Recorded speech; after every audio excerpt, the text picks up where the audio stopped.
ഇന്ന് ഞാനുണ്ടല്ലോ നേരം വെളുത്തപ്പോൾ ഞാൻ വിചാരിച്ച് 2-3 ദിവസമായല്ലോ കുറ്റിച്ചീരയുടെ തണ്ട് പറിച്ചൊക്കെ വെച്ചിട്ട് ഏതായാലും ചീരക്കറിയൊക്കെ വെച്ച് തീർത്തായിരുന്നു. അപ്പോൾ ഈ തണ്ടുകളൊക്കെ കളയാതെ നട്ടുപിടിപ്പിക്കണമെന്ന് വിചാരിച്ച്.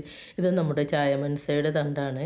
ഇതെല്ലാ വീടുകളിലും നട്ടുപിടിപ്പിക്കുന്നത് വളരെ നല്ലതാണ്. നിങ്ങളുടെ വീടുകളിൽ ഇല്ലെങ്കിൽ ഏതെങ്കിലും വീട്ടിൽ നിന്ന് ഒരു തണ്ടെങ്കിലും കൊണ്ടുവന്ന് നട്ടുപിടിപ്പിക്കണേ.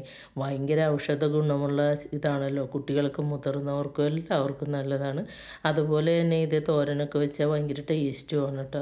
അപ്പോൾ അതുകൊണ്ട് ആരും മറക്കാതെ ഈ ചായമൻസയുടെ ഒരു തണ്ട് എവിടെ നിന്നെങ്കിലും നട്ടുപിടിപ്പിക്കണമെന്നാണ് എൻ്റെ ഒരു അഭിപ്രായം.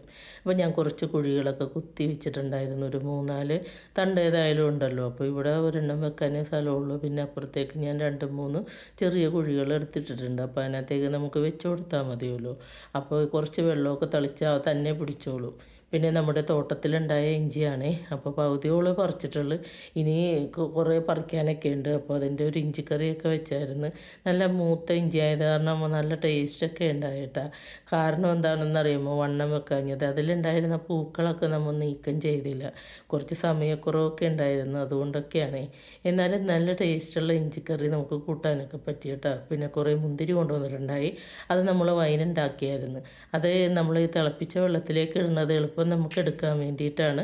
തിളപ്പിച്ചാറിയ വെള്ളത്തിലാണെങ്കിൽ നമുക്കത് എങ്ങനെ പോയാലും ഒരു 10-31 ദിവസമൊക്കെ ആകുമ്പോൾ നമുക്കത് എടുക്കാൻ പറ്റുള്ളൂ.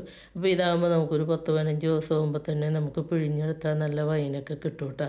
അപ്പോൾ അതുകൊണ്ട് ഞാൻ അങ്ങനെ വേഗം എടുക്കുക എന്നുള്ള രീതിക്കാണ് അങ്ങനെ ചെയ്തതൊക്കെ. പിന്നെ ഞങ്ങൾ അക്കിപ്പഞ്ചർ ചികിത്സയ്ക്കായിട്ട് പോകുന്നത് മെഡിക്കൽ സെൻറ്ററിലാണ്. അപ്പോൾ അവിടെ ഞങ്ങൾ പോകാൻ നേരത്ത് ഭക്ഷണമൊന്നും രാവിലെയൊക്കെ കഴിക്കാതെ ഇരിക്കും പോകുന്നത്. അപ്പോൾ കുറേ സമയങ്ങളാകുമ്പോൾ വിശക്കുമല്ലോ. അപ്പോൾ ഏതെങ്കിലും ഹോട്ടലിൽ കയറി കഴിക്കാമെന്നും പറഞ്ഞാണ് ഞങ്ങൾ പോകുന്നത് കേട്ടോ. അപ്പോൾ ഒരു ഹോട്ടലിൽ കയറിയായിരുന്നു. ആദ്യമായിട്ടാണ് ഈ ഹോട്ടലിൽ കയറുന്നത്. അപ്പോൾ നല്ല വെടിപ്പും പനിയൊക്കെ കണ്ടപ്പോൾ ഞങ്ങൾ കുഴപ്പമില്ലെന്നും പറഞ്ഞ് കഴിക്കാനൊക്കെ ഇരുന്നപ്പോൾ നല്ല ഫുഡായിരുന്നു കേട്ടോ. അതായത് കടലക്കറിയും ബീഫും പിന്നെ അട്ടാണിക്കറിയൊക്കെയാണ് മേടിച്ചത്. ചായ ഞങ്ങളങ്ങനെ മേടിച്ച് കുടിക്കാറില്ല. ഡോക്ടർ അധികം ചായ കുടിക്കണ്ടെന്ന് പറഞ്ഞേക്കണത് കൊണ്ട് എന്തെങ്കിലും ജ്യൂസൊക്കെയാണ് ഞങ്ങൾ കഴിക്കാറ്. അപ്പോൾ ഒരു 7up മേടിച്ചായിരുന്നു ചായക്ക് പകരമായിട്ട്. അപ്പോൾ ഈ ഫുഡൊക്കെ നല്ല ടേസ്റ്റ് ആയതുകൊണ്ട് ഞങ്ങൾക്ക് ഇഷ്ടപ്പെട്ട, അത്യാവശ്യം വിശക്കുന്നുണ്ടായിരുന്നല്ലോ. അപ്പോൾ വിശക്കുന്ന വയറിലേക്ക് നമ്മൾ കഴിക്കുമ്പോൾ എന്തും നമുക്ക് ടേസ്റ്റ് തോന്നും എന്ന് പറയാറുണ്ട്. പക്ഷേ അത് നല്ല ടേസ്റ്റുള്ള ഫുഡായത് കാരണം നല്ല ടേസ്റ്റ് തന്നെയായിരുന്നു. പിന്നെ ഞങ്ങളുടെ വെഡ്ഡിങ് ആനിവേഴ്സറി ആയിരുന്നു, 32ാമത്തെ ആയിരുന്നു.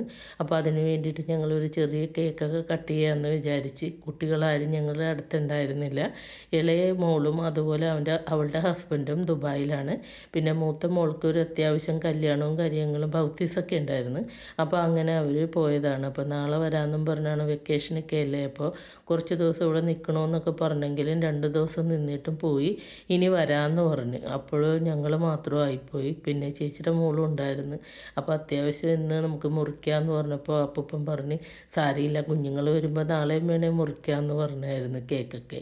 അപ്പോൾ ഏതായാലും ക്രീം കേക്കൊന്നും മേടിച്ചില്ലായിരുന്നു. വീട്ടിലുള്ള കേക്ക് തന്നെ മുറിച്ച്. അപ്പോൾ ഇനി മേടിക്കുകയാണെങ്കിൽ ക്രീം കേക്ക് മേടിക്കാമല്ലോ എന്നൊക്കെ പറഞ്ഞായിരുന്നു. പിന്നെ കൂടുതൽ കേക്ക് തന്നെയായിരുന്നില്ലേ ക്രിസ്മസിൻ്റെയൊക്കെ. അപ്പോൾ നമുക്ക് ഒത്തിരിയൊക്കെ കേക്കൊക്കെ അങ്ങനെ കഴിക്കാനും ഇഷ്ടം തോന്നില്ല. കാരണം കഴിച്ച് മടുത്ത പോലെയായി. എങ്കിലും ഇങ്ങനെ ആവശ്യങ്ങൾക്ക് കേക്ക് മുറിക്കണമല്ലോ, അതാണല്ലോ നമ്മുടെ ഒരു രീതി. പിന്നെ പ്രാർത്ഥിക്കാനും ഒക്കെ ഒരു അവസരം കേക്ക് മുറിക്കുമ്പോഴാണല്ലോ നമ്മൾ ചെയ്യാറ്. അപ്പോൾ ഏതായാലും 32 വർഷത്തെ ആഘോഷം ഇങ്ങനെയായിരുന്നു കേട്ടോ. ചേച്ചിയുടെ മോൾക്കും കല്യാണമൊക്കെ ആയിട്ടുണ്ട്. അവളും ഇനി ഒരു 2-3 മാസമൊക്കെ കഴിയുമ്പോൾ അവളും കല്യാണം കഴിഞ്ഞ് പോകും.